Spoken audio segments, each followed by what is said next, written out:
Imagine you are alone. It is just past midnight, and the only thing keeping you company is the low hum of the wind pushing against old wooden walls. Your nearest town is 40 minutes away.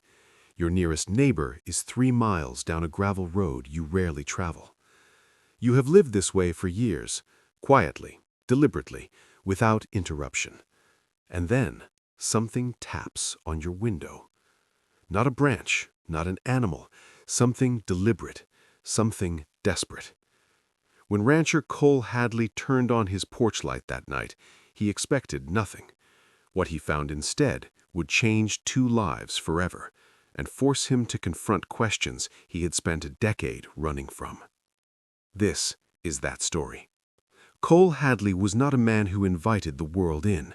He was 51 years old, broad-shouldered, with hands that looked like they had been carved from the same dark wood as his fence posts. He had spent the last 11 years working 300 acres of land in the hill country of West Texas, raising cattle, growing quiet, and learning how to live without the things he had lost. His wife, Margaret, had passed 11 years ago, a sudden illness, the kind that moves faster than grief can prepare you for. They had no children.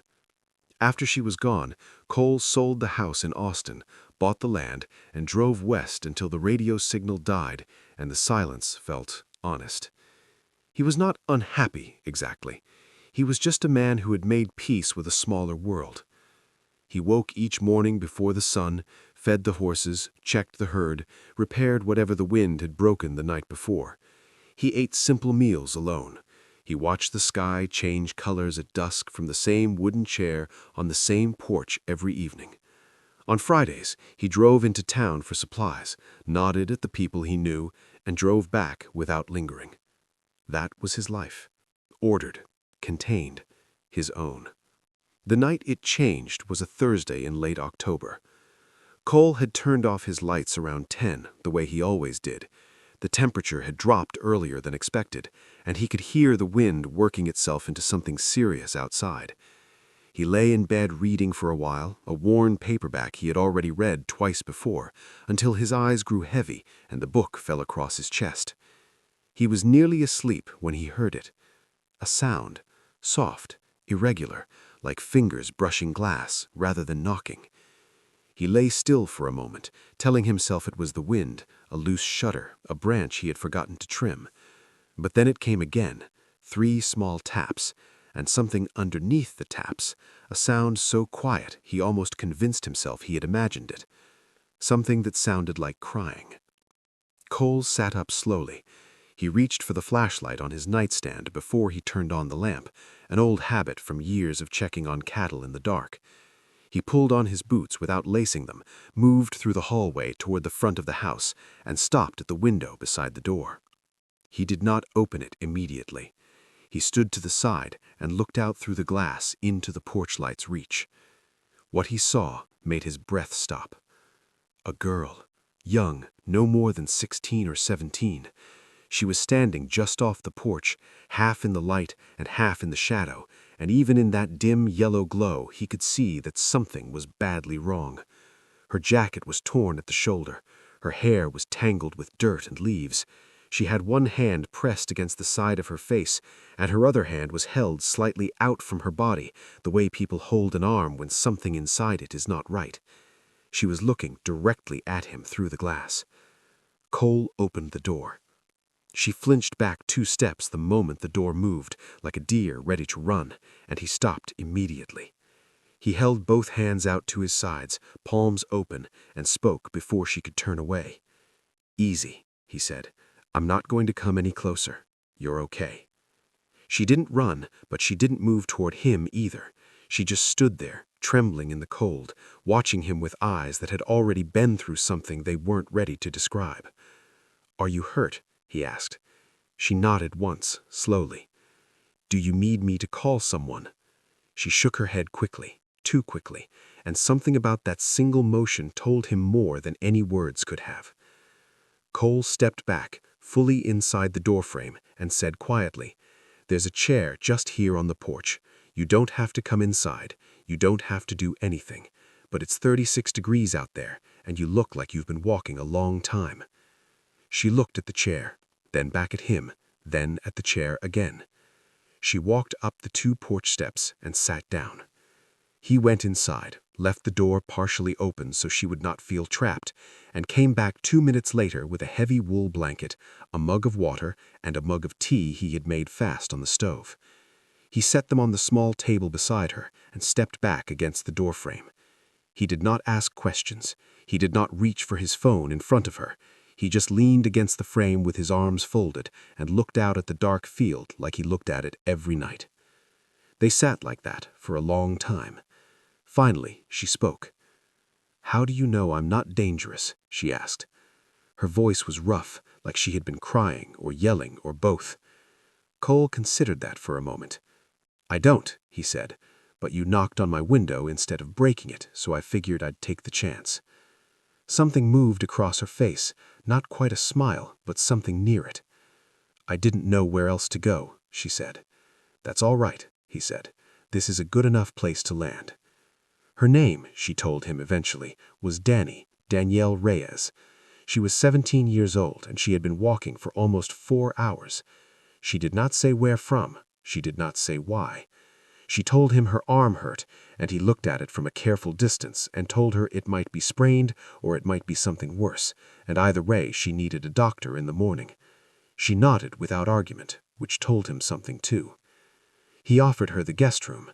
She hesitated for a long time, the mug of tea wrapped in both hands, steam rising up past her face. "I'm not going to hurt you," Cole said. "I know you don't have any reason to believe that, but I give you my word."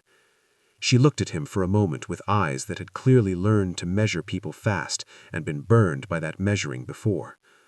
"Okay," she said quietly.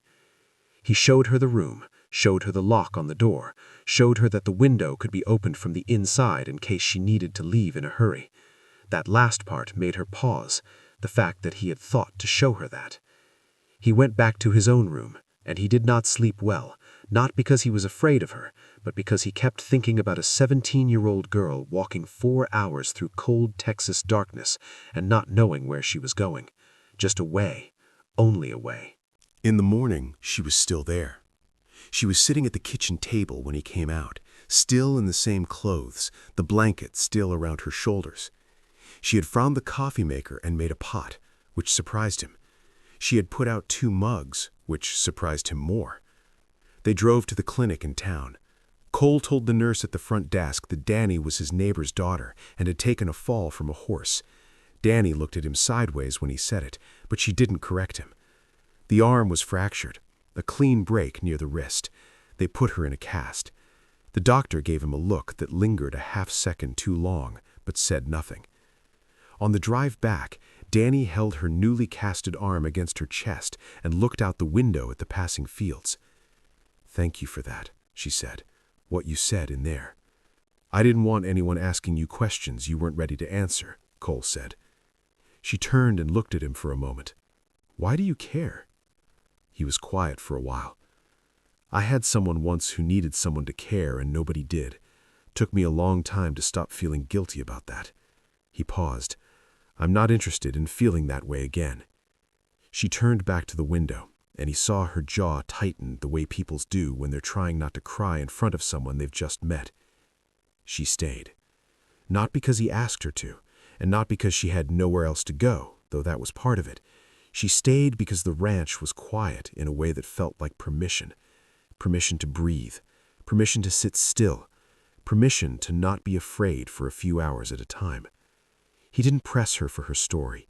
He gave her small tasks, not as a condition of staying, just as a way of occupying the hours. She learned to fill the water troughs in the morning. She learned to mend a fence post with directions shouted across the yard. She was a quick learner, and he told her so, and she seemed startled by the observation in a way that made his chest hurt quietly. On the 4th evening, she told him. They were sitting on the porch again, in the same configuration as the first night. Him against the doorframe, her in the chair, the difference being that the tea was hot this time, and it was something they had chosen together instead of something urgent. "My stepfather," she said. Just that, 2 words, but the way she said them contained a full and terrible story. Cole didn't react. He kept looking at the field. "My mom doesn't believe me," she said. "Or she does, but she doesn't." She stopped, started again. "She made her choice. She's made it 3 times now. I stopped waiting for her to make a different one." "How long?" Cole asked. 2 years, she said, "since he came into the house." Cole was quiet for a long moment. "Where's your father, your real one?" "Oklahoma," she said. "He doesn't know about any of it. We haven't talked in a long time. There was a fight between him and my mom years ago. She told me things about him that I believed. I don't know anymore what was true." Cole nodded slowly. "Would you want to try, reaching out to him?" Danny pulled the blanket tighter. "What if he doesn't want to hear from me?" "What if he does?" Cole said. She didn't answer that night, but the next morning she came into the kitchen and set her phone on the table in front of him and said, "I found a number. I think it might be him. I don't know what to say." Cole poured 2 cups of coffee, set one in front of her, and sat down. "Say what's true. That's always enough." She made the call from the porch. Cole stayed inside, giving her the privacy of the glass door between them. He could see her pacing the length of the porch, her cast swinging slightly, the phone held tight to her ear. He watched her stop walking. He watched her hand go to her mouth. He watched her shoulders begin to shake. He looked away then, because some moments belong only to the people in them. When she came back inside, her eyes were red, but her face was different, lighter somehow, in the way a room becomes lighter when someone opens a window that had been painted shut. "He cried," she said, her voice still unsteady. "He didn't even let me finish the first sentence. He just said my name and he cried." Cole looked down at his coffee. "Good," he said. What neither of them knew yet, what Cole would not discover until 2 days later, was that Danny's stepfather had been looking for her. Not out of concern, out of control. He had filed a report with the county sheriff, describing a runaway teenager, and the description had made its way down the line the way these things do in small, interconnected communities. The sheriff came on a Tuesday morning. Cole saw the cruiser coming up the gravel road and felt something he hadn't felt in years, a sharp, clear anger, the kind that comes not from rage, but from clarity. He met the sheriff at the gate before the man even got out of his car. Deputy Reese was not an unreasonable man. Cole had known him for years, nodded at him in the supply store, sat near him at the town's annual barbecue. He was doing his job. Cole understood that. "Got a report about a missing minor, young girl, 17. Description matches someone one of my guys saw coming out of the clinic last week." "She's here," Cole said. Reese blinked. He hadn't expected it to be that easy. "I'm going to need to—" "She's here, and she's safe. And before you take one step toward that house, I need you to hear something. That child has a fractured wrist, and she walked 4 hours through the dark to get away from the man who filed that report. And I have a sworn statement in my kitchen from a doctor who saw her injuries. And I have a father in Oklahoma City who is already on the road and will be here by evening. And I have the number of the best family attorney in this county in my phone right now." Reese was quiet. "She is not a runaway," Cole said. "She is a child who escaped." The deputy took a long, slow breath. He looked at the house. He looked at Cole. "I'm going to need to talk to her. You can, with me present, and you can see for yourself what kind of shape she's in." Reese came inside. He sat at the kitchen table across from Danny, who was pale but steady, her casted arm resting on the table like a quiet testimony. She answered his questions in a clear, careful voice. She did not cry. She did not flinch. She told the truth the way someone tells it when they have decided they are done being afraid of what it costs. Reese left 2 hours later without her. He made a phone call from his car that Cole could not hear. When he drove back down the gravel road, the dust rising behind him in the late morning sun, Danny let out a long breath from the porch. "Is it over?" she asked. "Not yet," I told him honestly, "but it's moving in the right direction." Her father arrived at 6:17 in the evening. His name was Robert Reyes. He was a tall, thin man in a gray jacket with the look of someone who had driven 9 hours without stopping and didn't regret a minute of it. He stood at the bottom of the porch steps and looked up at his daughter, and neither of them said anything for a moment, just looked. relearning each other across a distance that was not only miles. "Danny," he said. That was all. She went down the steps and into his arms, and he held her the way fathers hold their children when they have been terrified of losing them, which is to say, completely, without any part of himself held back. Cole watched from the doorway. He thought about Margaret, about the way she used to say that the most important thing a person could do was simply show up, just be present, fully, for the people who needed you. He thought she would have liked this specific moment, this particular porch. Robert Reyes shook Cole's shake that evening with both of his own hands, holding it for a long moment and not finding words, but not needing them. Cole understood.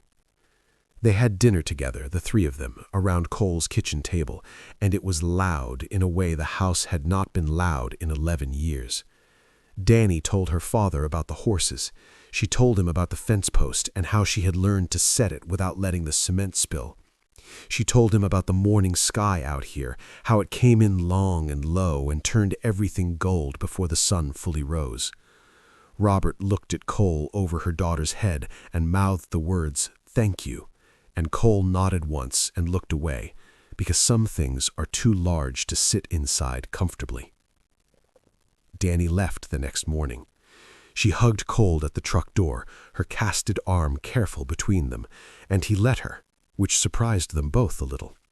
She smelled of the soap from his guest bathroom and the cold morning air, and he thought, she is going to be all right.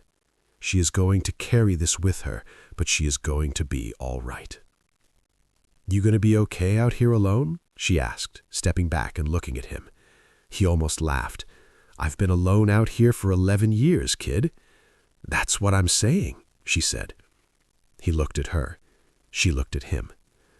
"Come back sometime. I'll teach you to ride properly. No more of that wobbly business you've been doing near the corral." She smiled then, the first real smile he had seen from her, full and unguarded and worth every cold, difficult hour of the past week. She got in the truck beside her father, and the truck went down the gravel road, and Cole stood on the porch until the dust settled and the road was empty again. He went inside. He poured a cup of coffee. He sat down at the kitchen table, in the same chair where she had sat and made the phone call that changed her life, and he sat there for a while in the silence. But the silence was different now. He noticed that. After 11 years of silence that was simply the absence of noise, this was something else. This was the kind of quiet that comes after something important has happened, the kind that holds a shape. He thought about the window, about those small, desperate taps in the dark, about the fact that he had almost convinced himself it was the wind. He thought about all the ways he could have not answered. He could have stayed in bed. He could have looked out and seen her and been afraid and called the sheriff himself. He could have told her she had the wrong place, that he wasn't equipped for this, that he was just an old rancher with a smaller world and no room in it for someone else's storm. He was glad he had not done any of those things. There are moments in a person's life that don't announce themselves as important. They arrive in the dark, without ceremony, looking broken and scared and uncertain. They tap on the glass quietly, barely loud enough to hear over the wind. And everything depends on whether you get up and answer. Cole picked up his coffee, walked to the porch, and sat down in his chair. The morning sky was coming in the way Danny had described it, long and low, gold before the sun was fully there. He sat with it for a while, and for the first time in a long time, the vastness of the land around him did not feel like emptiness. It felt like room. Some people come into your life through the front door. Some come through the storm. And some, the ones who change you, tap on your window at midnight with nothing left to lose and trust you with the most fragile thing there is, the hope that one stranger might be different from all the others. Be the kind of person who gets up and answers.